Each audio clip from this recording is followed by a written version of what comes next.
লূত আলাইহিস সালাম উনার সময়কালে এই ঘৃণ্য পাপ কাজটি শুরু হয়েছিল। I'm a lesbian myself. They're human just like us. They bleed just like us. They love just like us. The people of Lut alayhi salam, Lut denied the warning. আজকের এই গল্পটা এমন একটা কাহিনীকে কেন্দ্র করে যা আব্রাহামিক রিলিজিয়াস স্ক্রিপচার্সে বর্ণিত সবচেয়ে ভয়ঙ্কর ঘটনাগুলোর মধ্যে একটা নির্দিষ্ট জাতির উপর সৃষ্টিকর্তার এমন এক ধ্বংসলীলা যেখানে প্রথমে প্রচণ্ড শব্দের আযাব, তারপর সম্পূর্ণ নগরকে শূন্যে তুলে একেবারে উল্টে দেওয়া, আর সর্বশেষ সৃষ্টিকর্তা কর্তৃক চিহ্নিত বিশেষ পাথরের বৃষ্টিপাত, সেখান থেকে অগ্নিকাণ্ড, আর তারপর সবকিছু পুড়ে ছাই হয়ে যাওয়া। আজ থেকে 5000 বছর আগে যে স্থানে এই ঘটনার বর্ণনা পাওয়া যায় সেটি বর্তমান ফিলিস্তিনের পাশে মৃত সাগরের উপকূল নগরীর এক হারানো সভ্যতা, যেখানে এখনো সালফারের পাথর পাওয়া যায়। তীব্র দাহ্য এই পাথর 115% পিওর। বিজ্ঞানীদের মতে সূর্যের চেয়ে উত্তপ্ত হবার ক্ষমতা সম্পন্ন, যেখানে এখনো লবণের পাথর হয়ে দাঁড়িয়ে আছে এক স্তম্ভ। কুরআনের ভাষায় যেই স্তম্ভটি হযরত লূত আলাইহিস সালামের স্ত্রী ওয়ালিয়ার, বাইবেলের বুক অব জেনেসিস অনুসারে, জেউইশ স্ক্রিপচার্স অনুসারে যেই মূর্তি আদো এবং এদিথ নামে পরিচিত। কি হয়েছিল কওমে লূতের সাথে? কেন হয়েছিল এই ভয়ঙ্কর আযাব? কুরআন, বাইবেল, হিস্ট্রি, সায়েন্স, আর্কিওলজি বা প্রত্নতত্ত্ব সবকিছু থেকে আজ খুঁজে বের করব এর সত্যতা।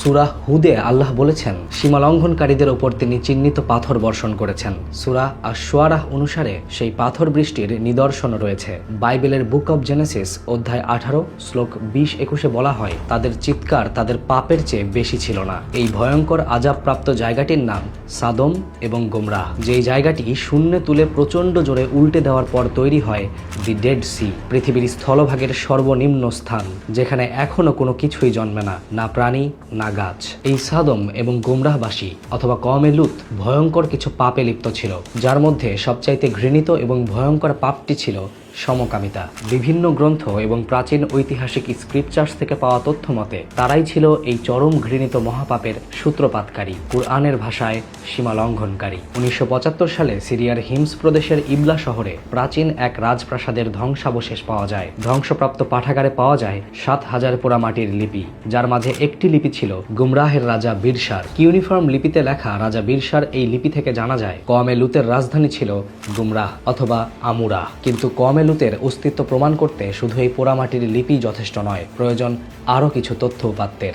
ডেড সি এর পশ্চিমে ইসরায়েলি অংশের এক গুহায় হিব্রু এবং কিউনিফর্মে লেখা কয়েকটি প্রাচীন বই পাওয়া যায়, যার ভেতর ধাতব পাতে লেখা একটি বইতে স্পষ্ট করে সাদম এবং গোমরাহ নগরীর কথা বলা আছে ভয়ঙ্কর অগ্নিকাণ্ড এবং ডেড সি বা মৃত সাগরের জন্মের ইতিহাস।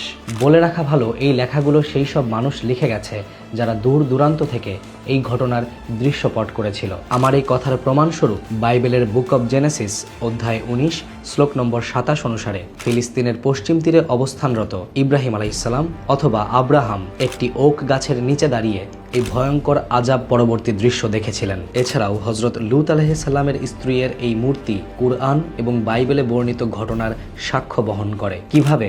আসুন বলছি। কুরআন এবং বাইবেলের বর্ণনা অনুসারে হযরত লূত আলাইহিস সালামের স্ত্রী সাদম জাতির অন্তর্ভুক্ত ছিল।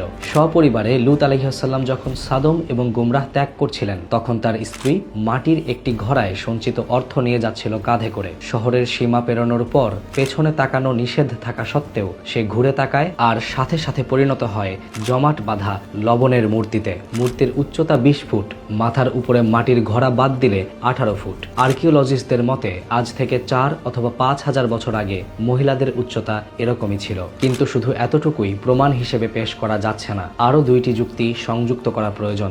1, লবণকে জমাট বাঁধিয়ে মূর্তি তৈরি কোনো মানুষের কিংবা পার্থিব সিভিলাইজেশনের পক্ষে সম্ভব না। 2, মূর্তিটি যেদিকে তাকিয়ে আছে ঠিক সেদিকেই ডেড সি অথবা আর্কিওলজিস্টদের পাওয়া তথ্য অনুসারে পাপের নগরী সাডম এবং গোমরাহ। কিন্তু এখনো প্রশ্ন থেকে যায়, সেই শহরের বিন্দুমাত্র অস্তিত্ব পাওয়া গেছে কিনা, আযাবের নমুনা পাওয়া গেছে কিনা, প্রমাণ মিলেছে কিনা।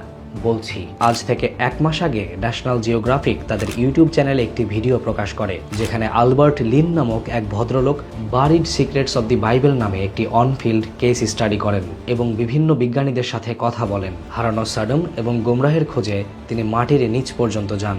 উপর্যুপদী প্রমাণ সহ স্বীকার করে নিতে বাধ্য হন হারানো সভ্যতা সাডম এবং গোমরাহের অস্তিত্ব।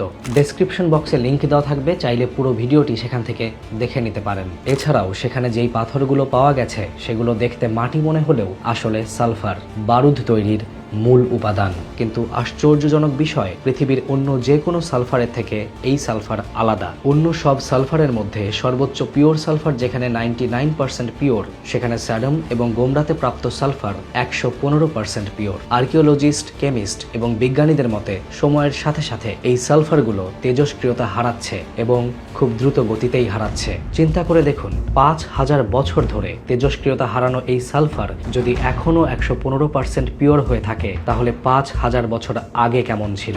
এই প্রশ্নের উত্তর হিসেবে বিজ্ঞানীরা বলেন, হয়তো সূর্যের তাপের 4 গুণ সমান উত্তাপ ছড়ানোর মতো পাওয়ারফুল ছিল এই অগ্নি পাথরগুলো। Hotter than the sun Hotter than the sun. by more than a factor of 4. এছাড়াও আরো বিশদ আলোচনা, হারানো দুর্গের দেয়াল, প্রাচীর, প্রহরী কক্ষ, জানালা সহ হাজারো তথ্য উপাত্তের লিংক আমি ডেসক্রিপশন বক্সে দিয়ে দেব। সমকামিতার সূচনাকারী এই জাতির ভয়াবহ শাস্তির নমুনাও যদি আমাদেরকে সচেতন না করে, তাহলে আমাদের অবস্থা কেমন হতে পারে একবার কল্পনা করে নিন। শুধু ইসলামে না, খ্রিস্টান, ইয়াহুদি, এমনকি হিন্দু ধর্মেও এই চরম ঘৃণিত পাপাচারের বিরুদ্ধে আইন আছে। যেমন বৈদিক হিন্দু ধর্মের মনুস্মৃতি চ্যাপ্টার 8 ভার্স 369, 370 এবং 175। সৃষ্টিকর্তা আমাদের সবাইকে নেক বুঝ দান করুন।